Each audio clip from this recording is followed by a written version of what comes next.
The KOSS Porta Pros were first released 40 years ago in 1984. They have been a sought-out staple in the budget audio realm and considered to be one of the most popular headphones in the entire world. The design of the Porta Pro has been unchanged outside of the 2018 version, which was the first wireless Porta Pro, simply called Porta Pro Wireless. It had an inline mic, but also this weird dongle that connected to each side that just kind of hung down from your head. Fast forward to today, September 16th, 2024, and we now have the first true wireless KOSS Porta Pro, no wires, no dongles, but will this version succeed as well as their legendary wired headphone?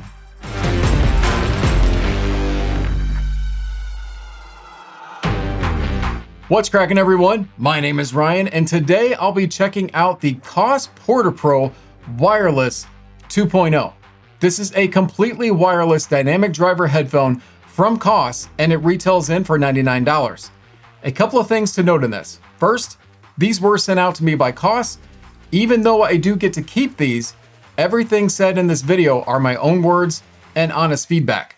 KOSS has not asked me to say anything other than my true feelings on this product. However, I do want to send a big thank you to KOSS for allowing me the opportunity to check these out for their launch date, which is today. By the way, I think it's in order to say happy anniversary to the KOSS Porta Pro and all of the satisfied customers who own 1 or 2 or 3 or... Hey everyone, quick interruption here to ask you to consider subscribing to the channel and like the videos if you haven't done so already. I also have a Patreon if you would like to support me in that way, and I want to take this time to thank all of my Patreon members so far. All right, let's get back to the video.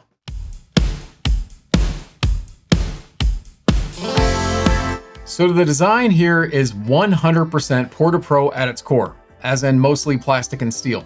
You get the same design on the ear cups, same design on the comfort system, aka clamp force.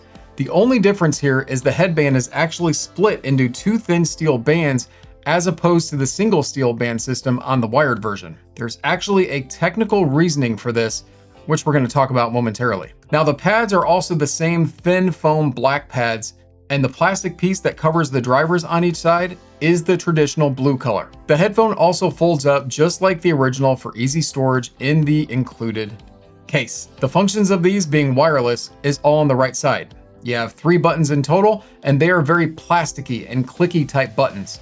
Not touch control, more of a push button feel. You get a power on off that also controls your voice operations of answering and ending phone calls, as well as voice assist. It also functions as a play pause button when listening to music. Lastly, it will put this into Bluetooth pairing mode when you are pairing a new device. Now the other 2 buttons are simply volume up and volume down buttons. They will also skip forward or skip previous tracks using the up and down. That, ladies and gentlemen, is it. So to be clear, there is no ANC, no transparency mode, or even multi-connect options on this headphone. There is also no app to download, which I am perfectly okay with that.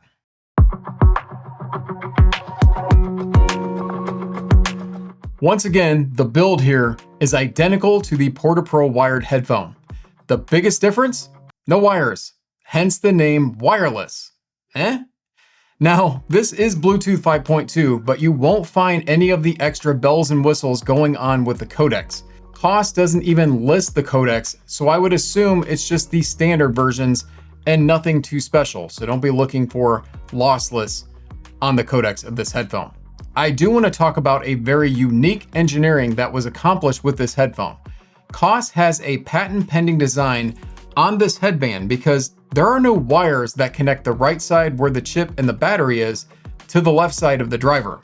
That was one of the first things I noticed when I got them unboxed was, well, where did they put the wire to connect? Because this is so thin up top. This headband is actually a dual seal headband that transmits audio signals without the need for wires to keep it so sleek and true to the Porta Pro design. There is a short 2-minute video on their site and on Amazon where you can watch about how they designed this. Now, I highly recommend it for reference. These do also have audio pass-through capability when you plug in the included USB-C to 3.5mm cord, and basically turn these into a wired Porta Pro. I do want to take a quick moment to talk about the battery. It's pretty impressive, but the battery is said to get over 20 hours of talk and play time for each charge.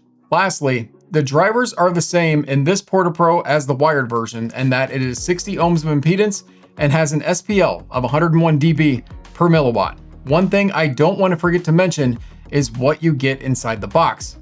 You will get the Porta Pros, a very easy to follow quick start guide, a short USB-A to USB-C charge cable, and then a USB-C to 3.5mm audio pass-through cable, as well as a hard shell case that, by the way, I want for all my Porta Pros now because it is a welcomed addition in the package. You just got a simple pouch to cram the OG Porta Pros in. Now, comfort here is very good and very lightweight, coming in under 180 grams. I am saddened to say that these still pull some hair if you aren't careful. Typically, that's going to happen when you're trying to adjust the headband on your head. I will say that the adjustment for the band is a bit tighter to move than on the wired version, and that's more than likely due to the dual steel band system here. Still, they are very comfortable and they feel like a feather on my head for all the times I put feathers on my head.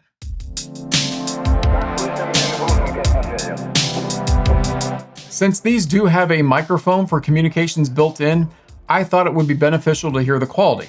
I can tell you, when I've made a phone call, I'm told I sound perfectly natural. For entertainment purposes, I decided to record myself outside without any added effects so you could hear how these may sound with surrounding elements. Slight warning, it was very windy out when I did this recording. All right, test, test, test. I am outside with the family right now. We are just all in a parking lot. It's a little bit windy, so this is a good way to kind of test wind noise on the microphone to see how that might sound. Kids just got a bunch of candy, hopped up on sugar. Should be a great day. All right, along with that, the wireless range here is pretty standard. I'd say it's anywhere between 26 to 32 feet in my testing, depending on where you are, of course.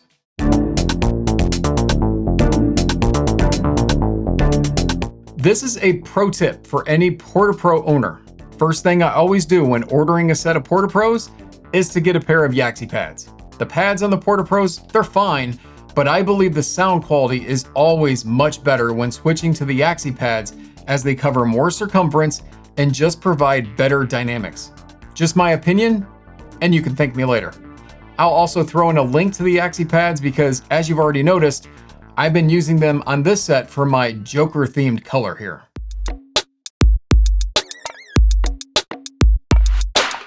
The first kind of downfall I will say about the wireless version of the Porta Pro is that these do leak some sound. Even with the bigger pads, others next to you will hear some of your music. Loudness will definitely factor in here as well as the type of music that you are listening to. So if you're in a dead quiet environment, like maybe a library, you will have to consider that and others. So shh. That also means that you will hear the surroundings pretty easily as well.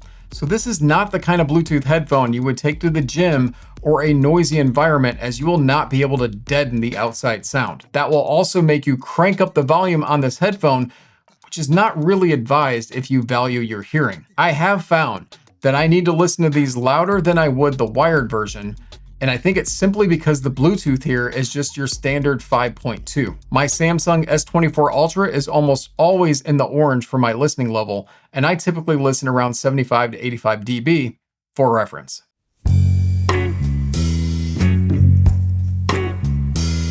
Now these are Porta Pro sound quality through and through, which is that I find them to provide decent bass response.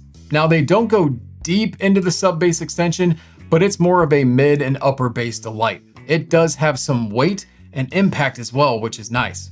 You'll even get a touch of that boominess that can sometimes muddy up ever so slightly the mids. Still, for genres like pop rock and hip hop, these perform very well. Now, mid-range is a bit hazy at times and vocals can be pushed back. I definitely hear a clarity difference as well between the wireless version and the wired one. Bluetooth adds compression to your music, so this is no surprise. Compressed signals can make for either a muddy experience or just less quality in general, or lower resolution. I don't find it to be terrible, just that you're gonna notice it. Things like drums and just the meat of some instruments can sometimes just not be as clear of a picture in a heard sense. Now, the fun part about the mids is, again, the attack nature of it. So punchiness and dynamics is something I still get out of the mid-range. Then the treble does a nice job here of giving you some soft sparkle, but not in a piercing way. Overall, this makes for a relaxing and chill musical experience when listening to the Porta Pros. I'd say the wireless sound quality is about 80 to 85% of what I get of the wired version, and I don't find that to be a bad thing considering it is Bluetooth. Now, when I plugged in the pass-through cable and went wired, then I was able to fully unlock the Porta Pro magic that I love so much. I mean, this is a headphone that can be pushed a bit when you plug it into amps and DACs meant for full-size headphones. I've even thrown it on tube amps, and the Porta Pros don't even break a sweat. It's what I love so much about the Porta Pros, but that is not recommended to still enjoy this version because I do enjoy this version and the music it pumps out to my ears. Well, music and gaming, because I game when I can and love the Porta Pros for gaming.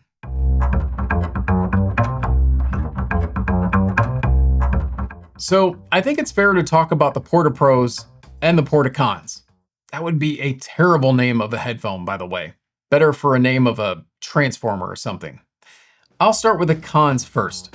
No ANC and no transparency mode. Now, both kind of make sense here as this is not a closed back headphone, but still, it's a feature that many want nowadays for Bluetooth devices. It definitely shows up in that mic test with that wind noise that could not be blocked out. I suppose you could say my second con is really a 1B and not a number 2, and that is just the use case of these being restricted from noisy environments. The OG Porta Pros are the same way, however, so there is that. Second would be the Bluetooth and codecs, or lack thereof. I'm sure this was all part of the cost of KOSS, say that 10 times, but I also think it contributes to needing to pump a bit more volume into these. Now, for me it was fine, but if you're someone that listens loud already, then it's possible you may feel these need more volume. Thankfully, that does unlock when you plug them in directly, but then you're gonna lose out on being wireless. Lastly is the price. I truly feel these deserve to be somewhere around $79 if I'm being picky and honest. To make them $100 without those features I previously mentioned may be a tougher sale for some. Now, that's just my subjective point of view, however, so keep that in mind, and let's move on to the pros, which is what I'm wearing. First off, and this may contradict a bit of the cons, but the simplistic nature of these. So many Bluetooth devices nowadays feel like they need to come with a 50-page instruction booklet for all they can do and all that they do with the app that you need to download. KOSS kept it very simple here, and I learned all the functions within minutes of using them. I love that, and I think others will too. Second has to be the sound, for the most part. Now, if you stick to the standard pads, I truly think you're gonna be missing out, but they still sound good. As I said, about 80 to 85% as good as the wired version, only because of the compression of Bluetooth and lack of higher quality codecs. And my 2B, sticking to this format, would be that these can double as a wired Porta Pro with the included pass-through cable.